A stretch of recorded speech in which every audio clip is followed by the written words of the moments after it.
Ayon po kay former Senator Ping Lacson, eto daw mga kababayan nyo nakikita niya.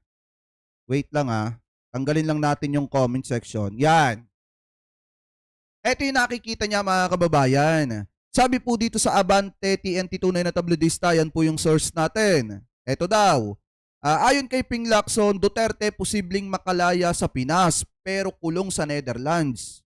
Ibig sabihin mga kababayan, kung si Duterte nga naman makakasuhan dito sa Pilipinas, syempre tumatanda na etong si Digong mga kababayan.